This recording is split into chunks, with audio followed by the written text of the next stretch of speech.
ಈ ಬುದ್ಧಿ ಇಲ್ಲದೆ ಇರೋರು ನಾಮರ್ದ ಬಿ ಜೆ ಪಿಯವ್ರಿಗೆ ನಾನು ಏನು ಹೇಳಲಿ? ಈ ಬುದ್ಧಿ ಇಲ್ಲದೆ ಇರೋರು ನಾಮರ್ದ ಬಿ ಜೆ ಪಿಯವ್ರಿಗೆ ನಾನು ಏನು ಹೇಳಲಿ?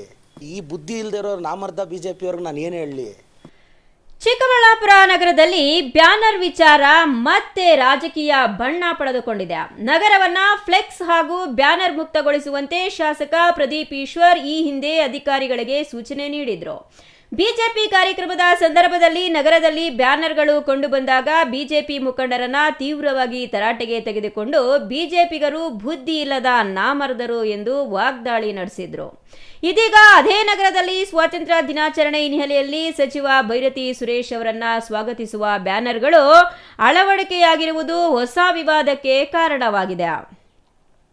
ಕಾಂಗ್ರೆಸ್ ಮುಖಂಡರ ಸ್ವಾಗತ ಕೋರಿ ನಗರದ ಪ್ರಮುಖ ರಸ್ತೆಗಳಲ್ಲಿ ಬ್ಯಾನರ್ಗಳು ಕಂಡುಬಂದಿರುವುದನ್ನು ಪ್ರಶ್ನಿಸಿರುವ ಬಿಜೆಪಿ ಹಾಗೂ ಜೆಡಿಎಸ್ ಮುಖಂಡರು ನಿಯಮ ಎಲ್ಲರಿಗೂ ಒಂದೇ ಆಗಿರಬೇಕು. ಬಿಜೆಪಿ ಮುಖಂಡರು ಬ್ಯಾನರ್ ಹಾಕಿದಾಗ ನಾಮರ್ದರು ಎಂದಿದ್ದ ಶಾಸಕ ಪ್ರದೀಪ್ ಈಶ್ವರ್ ಕಾಂಗ್ರೆಸ್ ಮುಖಂಡರ ಬ್ಯಾನರ್ಗಳ ವಿಚಾರದಲ್ಲಿ ಮೌನವಾಗಿರುವುದೇಕೆ ಎಂಬ ಪ್ರಶ್ನೆಯೂ ಎತ್ತಿದ್ದಾರೆ. ಇದೇ ವಿಚಾರವಾಗಿ ಬಿಜೆಪಿ ಜಿಲ್ಲಾಧ್ಯಕ್ಷ ಸೀಕಲ್ ರಾಮಚಂದ್ರೇಗೌಡ ಸುದ್ದಿಗೋಷ್ಠಿ ನಡೆಸಿ ಶಾಸಕ ಪ್ರದೀಪ್ ಈಶ್ವರ್ ವಿರುದ್ಧ ವಾಗ್ದಾಳಿ ನಡೆಸಿದ್ದಾರೆ. ಬಿಜೆಪಿ ಮುಖಂಡರ ಬ್ಯಾನರ್ಗಳನ್ನು ಕಂಡು ಆಕ್ರೋಶ ವ್ಯಕ್ತಪಡಿಸಿದ್ದ ಶಾಸಕರು ಈಗ ಮುಖ ಎಲ್ಲಿ ಇಟ್ಟುಕೊಂಡಿದ್ದಾರೆಂದು ಆಕ್ರೋಶ ವ್ಯಕ್ತಪಡಿಸಿದ್ರು. ಇವತ್ತು ಬಿಜೆಪಿಯಲ್ಲಿ ಬುದ್ಧಿ ಇಲ್ಲರು ನಾಮರ್ದಗಳು ಬ್ಯಾನರ್ ಕಟ್ಟಿರ್ತಕ್ಕಂಥವ್ರು ಅಂತ ಹೇಳಿರ್ತಕ್ಕಂಥ ಶಾಸಕರಿಗೆ ಇವತ್ತು ಚಿಕ್ಕಬಳ್ಳಾಪುರ ನಗರಕ್ಕೆ ಒಳಗಡೆ ಬರ್ತಾ ಕಣ್ಣು ಮುಚ್ಕೊಂಡು ವಾಪಸ್ ಹೋಗಿರ್ತಕ್ಕಂಥದ್ದು ಆಗಿದೆ. ಯಾಕಂತ ಹೇಳಿದ್ರೆ ಅವರು ತುಂಬ ಪ್ರಬುದ್ಧರಾಗಿದ್ದರೆ, ಸರಿಯಾದ ಮನುಷ್ಯನೇ ಆಗಿದ್ದರೆ, ಮಾನ ಮರ್ಯಾದೆ ಇದ್ದಿದ್ರೆ ಇವತ್ತು ಹೇಳಿಕೆ ಕೊಡಬೇಕಾಗಿತ್ತು. ಬಿ ಜೆ ಪಿಯವರು ಅಷ್ಟೇ ಅಲ್ಲ, ಕಾಂಗ್ರೆಸ್ಸವರು ಕೂಡ ನಾಮರ್ದರು ಅಂತ ಹೇಳಬೇಕಾಗಿತ್ತು, ಸರಿಯಾಗಿರ್ತಕ್ಕಂಥ ಶಾಸಕ ಆಗಿದ್ದಿದ್ರೆ.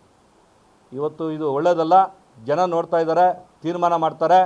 ಇನ್ನೊಂದು ಬಾರಿ ಭಾಷೆ ಬಳಸಬೇಕಾದ್ರೆ ಎಲ್ಲ ಜ್ಞಾನ ಇದ್ದು, ಪ್ರಜ್ಞೆ ಇದ್ದು ಬಳಸಬೇಕು ಅಂತ ಆಗ್ರಹ ಮಾಡ್ತೀವಿ. ಕಾಂಗ್ರೆಸ್ಸವರು ಇವತ್ತು ಇಡೀ ನಗರ ಕೂಡ ಅವರು ಕೂಡ ಫ್ಲೆಕ್ಸ್ ಕಟ್ಟಿದ್ದಾರೆ. ಫ್ಲೆಕ್ಸ್ ಕಟ್ಟೋದ್ರಿಂದ ಏನಂತ ಹೇಳಿದ್ರೆ ಬರ್ತಕ್ಕಂಥ ನಾಯಕರಿಗೆ ಗೌರವ ಸೂಚಿಸೋದಕ್ಕೆ ಅವರವರ ಅಭಿಮಾನಕ್ಕೆ ಕಟ್ತಾರೆ. ಪರ್ಮಿಷನ್ ತೊಗೊಂಡು ಕಟ್ತಕ್ಕಂಥದ್ದು ಇದೆ. ಕಟ್ಟಲೇಬಾರ್ದು ಅಂತಕ್ಕಂಥದ್ದು ಎಲ್ಲಾದರೂ ಇದೆಯಾ? ಜಾರಿ ಮಾಡೋದು ಇದೆಯಾ? ಇವರೇನು ಆಗ್ರಹ ಮಾಡ್ಬೇಕಂತ ಹೇಳಿದ್ರೆ, ನಿಯಮ ಮಾಡ್ಬೇಕಂತ ಹೇಳಿದ್ರೆ ಒಬ್ಬ ಶಾಸಕ ಮಾಡ್ತಕ್ಕಂಥದ್ದೆಲ್ಲ ಸರ್ಕಾರ ಇದೆ, ತೀರ್ಮಾನಗಳಾಗಬೇಕು. ಇವ್ರು ಮಾಡಬೇಕಾದ್ರೆ ಎಲ್ರಿಗೂ ಒಂದೇ ನ್ಯಾಯ ಆಗಬೇಕು. ಇವತ್ತು ಸರ್ಕಾರದಲ್ಲಿ ಇವತ್ತು ಕಾಂಗ್ರೆಸ್ಸಲ್ಲಿ ಇವತ್ತು ಕಟ್ಟಿರ್ತಕ್ಕಂಥ ಫ್ಲೆಕ್ಸ್ವ್ರಿಗೆ ಏನಂತ ಭಾಷೆ ಹೇಳಬೇಕು? ಬಿ ಜೆ ಪಿಯವರನ್ನ ನಾಮರ್ದಗಳು, ಈ ಕಾಂಗ್ರೆಸ್ ಅವ್ರು ಕಟ್ಟಿರ್ತಕ್ಕಂಥವ್ರು ಯಾವ ಭಾಷೆ ಹೇಳಬೇಕು? ಆ ಭಾಷೆನ ಕೂಡ ಇಲ್ಲಿರ್ತಕ್ಕಂಥ ಶಾಸಕರು ಹೇಳ್ಬೇಕಂತ ಆಗ್ರಹ ಮಾಡ್ತೀನಿ. ಹುಷಾರಾಗಿ ಇನ್ಮೇಲಿಂದ ಮಾತಾಡುವಾಗ ಜ್ಞಾನ ಇರಲಿ ಅಂತ ಹೇಳ್ತೀನಿ. ಮತ್ತೊಂದೆಡೆ ಜೆಡಿಎಸ್ ಜಿಲ್ಲಾಧ್ಯಕ್ಷ ಮುಕ್ತಾ ಮುನಿಯಪ್ಪ ಶಾಸಕ ಪ್ರದೀಪ್ ಈಶ್ವರ್ ವಿರುದ್ಧ ಕೆಂಡ ಕಾರಿದ್ದಾರೆ. ಬಿಜೆಪಿಗೊಂದು ನ್ಯಾಯ, ಕಾಂಗ್ರೆಸ್ಸಿಗೊಂದು ನ್ಯಾಯವೇ? ಈಗ ನಾಮರ್ದರ್ ಯಾರು ಎಂದು ಕೆಂಡ ಮಂಡಲರಾದರು. ಚಿಕ್ಕಬಳ್ಳಾಪುರ ತಾಲೂಕು ಶಾಸಕರಾದಂಥ ಪ್ರದೀಪ್ ಈಶ್ವರ್ ಅವರು ಮೊನ್ನೆ ತಾನೇ ನಮ್ಮ ಎನ್ ಡಿ ಎ ಮುಖಂಡರು ಅಂದರೆ ಬಿ ಜೆ ಪಿಯವರು ಒಂದು ಪ್ರೋಗ್ರಾಮ್ ಮಾಡಿದರು.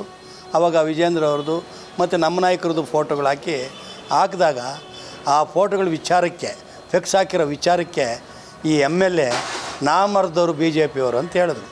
ಮಾನ ಮರ್ಯಾದೆ ಇದ್ದರೆ ಏನು, ಅದಕ್ಕೇನು ಒಬ್ಬ ಎಮ್ ಎಲ್ ಎ ಆದವನು, ಒಬ್ಬ ಶಾಸಕನಾದವನಿಗೆ ಜ್ಞಾನ ಇರಬೇಕು. ಯಾಕೆಂದರೆ ನಾನು ಪದೇ ಪದೇ ಹೇಳ್ತಾ ಇದ್ದೀನಿ, ಇವತ್ತು ನಾವು ಬಿ ಜೆ ಪಿ, ನೀನು ಎಮ್ ಎಲ್ ಎ ಆಗಬೇಕಾದ್ರೆ ಯಾರಿಂದ ಅಂತ ನೀನು ಗೊತ್ತಿದ್ರೂ ಸಹ ನೀನು ಈ ರೀತಿ ಮಾತಾಡ್ತಾ ಇರೋದು ನಿನಗೆ ಶೋಭೆ ತರಲ್ಲ.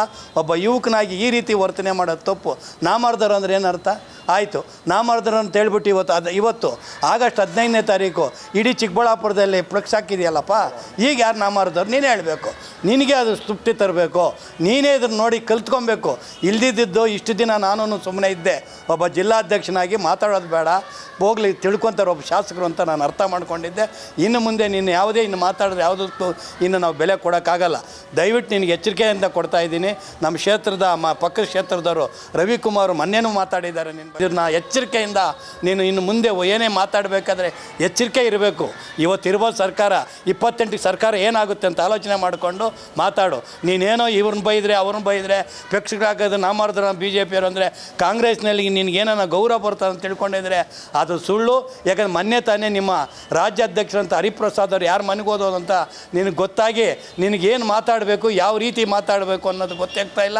ಇನ್ನು ಮುಂದೆ ಲೀಡರ್ಗಳ ಬಗ್ಗೆ ಮಾತಾಡಬೇಕಾದ್ರೆ, ಒಂದು ಪಾರ್ಟಿ ಬಗ್ಗೆ ಮಾತಾಡಬೇಕಾದ್ರೆ ಎಚ್ಚರಿಕೆಯಿಂದ ಮಾತಾಡಬೇಕು ಅಂತ ಈ ಮೂಲಕ ನಿಮ್ಗೆ ಎಚ್ಚರಿಕೆಯನ್ನೇ ಕೊಡ್ತಾ ಇದ್ದೀನಿ. ಒಟ್ಟಾರೆ ಚಿಕ್ಕಬಳ್ಳಾಪುರದಲ್ಲಿ ಬ್ಯಾನರ್ ಅಳವಡಿಕೆ ವಿಚಾರ ಮತ್ತೊಮ್ಮೆ ರಾಜಕೀಯ ಸಂಘರ್ಷಕ್ಕೆ ಕಾರಣವಾಗಿದೆ. ಬ್ಯಾನರ್ ವಿಚಾರದಲ್ಲಿ ಬಿಜೆಪಿಗೊಂದು ನ್ಯಾಯ, ಕಾಂಗ್ರೆಸ್ಸಿಗೊಂದು ನ್ಯಾಯವೇ? ಹಾಗಾದ್ರೆ ನಾಮರ್ದರು ಯಾರು ಎಂಬ ವಾಕ್ಸಮರ ಇದೀಗ ರಾಜಕೀಯ ವಲಯದಲ್ಲಿ ಮತ್ತಷ್ಟು ಕಾವೇರಿದೆ. ತೋಡನಹಳ್ಳಿ ರಮೇಶ್, ಸಿಟಿವಿ ನ್ಯೂಸ್, ಚಿಕ್ಕಬಳ್ಳಾಪುರ.